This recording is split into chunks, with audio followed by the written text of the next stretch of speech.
पीयूष शुक्ला हमारे साथ जुड़ चुके हैं, रुक कर लेते हैं उनका। पीयूष, जहां एक तरफ ये देखा जा रहा है कि आज महाराष्ट्र और झारखंड में विधानसभा चुनाव हो रहा है और इसी के साथ साथ कई राज्यों में विधानसभा उपचुनाव भी हो रहा है, लेकिन अगर हम बात करें सिर्फ और सिर्फ महाराष्ट्र की, तो कुछ घंटे पहले यहां पर यह भी देखा गया कि आरोप प्रत्यारोप का दौर भी शुरू हो चुका था और तमाम घोटाले का आरोप लगे, विनोद तावड़े हो या फिर दूसरी तरफ कांग्रेस के नाना पटोले या फिर एनसीपी शरद पवार गुट की सुप्रिया सुले हो, आरोप प्रत्यारोप का दौर भी शुरू हो गया था। बिल्कुल ठीक 24 घंटे पहले जिस तरह से महाराष्ट्र की राजनीति में एक के बाद एक दूसरे के ऊपर आरोप प्रत्यारोप, कहीं पैसे बांटने का आरोप तो कहीं भ्रष्टाचार के आरोप, तमाम ऐसे आरोपों के बीच ये चुनाव रहा। और सबसे बड़ी बात है ये चुनाव महाराष्ट्र के लिए थोड़ा सा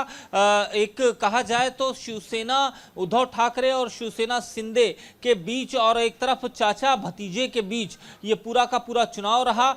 बटेंगे तो कटेंगे जैसे नारे भी चुनाव के दौरान सामने आए और तमाम ऐसे चुनाव में गतिरोध का दौर वो भी जारी रहा। और कुल मिलाकर अब वो सारा दौर खत्म हो चुका है, क्योंकि 288 सीटों पर आज सुबह 7 बजे से ही मतदान शुरू हो गया है। जनता के ऊपर कौन सा नारा हावी हुआ,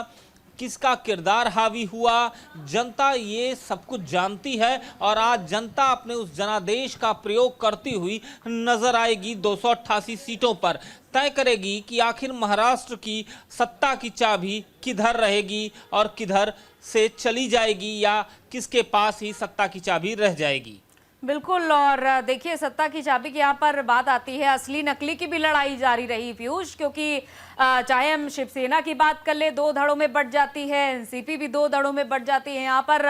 इससे पहले असली नकली की लड़ाई भी, चाहे वो चुनाव चिन्ह हो या फिर पार्टी का नाम हो। अब बिल्कुल मैंने आपको बताया कि एक तरफ शिवसेना वर्सेस शिवसेना और एनसीपी वर्सेस एनसीपी यानी चाचा भतीजे, और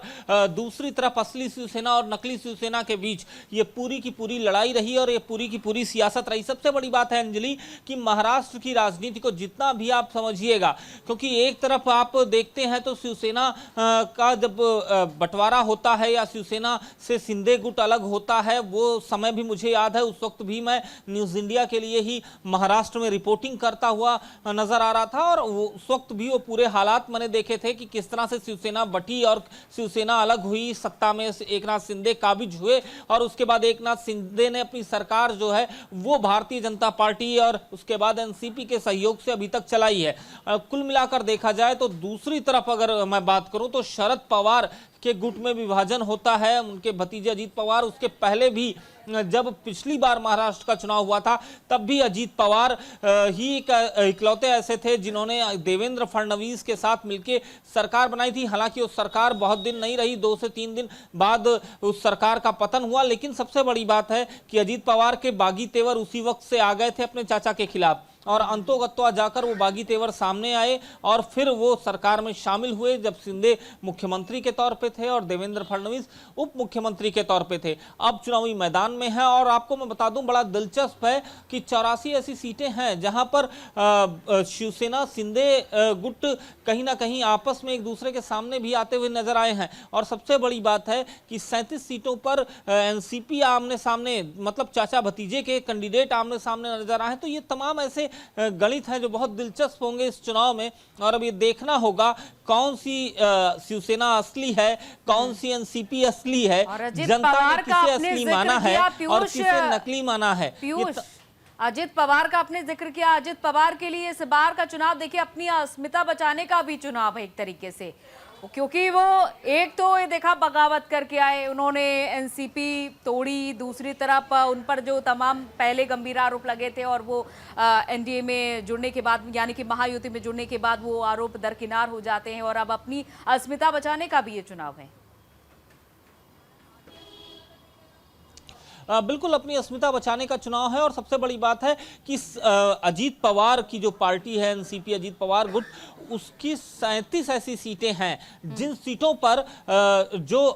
शरद पवार की एनसीपी है उससे आमना सामना है। तो कुल मिलाकर उन 37 सीटों का जो गणित होगा वो बहुत दिलचस्प होगा। ऐसे ही उद्धव शिवसेना और शिंदे शिवसेना 50 सीटों पर आमने सामने है। तो कुल मिलाकर देखा जाए तो वहां पर उसका भी गणित बहुत दिलचस्प होगा कि आखिर शिवसेना को लेकर या एनसीपी अजीत पवार को लेकर जनता क्या सोचती है, जनता क्या मिजाज क्या है, क्या जनता इनको एक्सेप्ट कर रही है, स्वीकार कर रही है। क्योंकि देखिए शरद पवार की स्वीकार्यता जो थी महाराष्ट्र में, अगर मैं बात करूं, अगर मैं बारामती के आसपास के जो क्षेत्र वहां की बात करूं तो एक अलग ही स्वीकार्यता थी। क्या अजीत पवार को स्वीकार्यता मिल पाई है, नहीं मिल पाई है, ये सब तमाम चीजें उस 37 सीटें तय करेंगी। अंजलि इसलिए 37 सीटें तय करेंगी क्योंकि उन 37 सीटों में आमने सामने एनसीपी वर्सेस एनसीपी है और वहीं पर 50 ऐसी सीटें हैं जहां पर शिवसेना वर्सेस शिवसेना है, मतलब उद्धव शिंदे और अजीत शरद। तो ये जो लड़ाई है, ये लड़ाई बहुत कुछ महाराष्ट्र की राजनीति को तय करेगी। और इस परीक्षा में कौन सफल होता है फिलहाल ये तो जनता ही तय करेगी।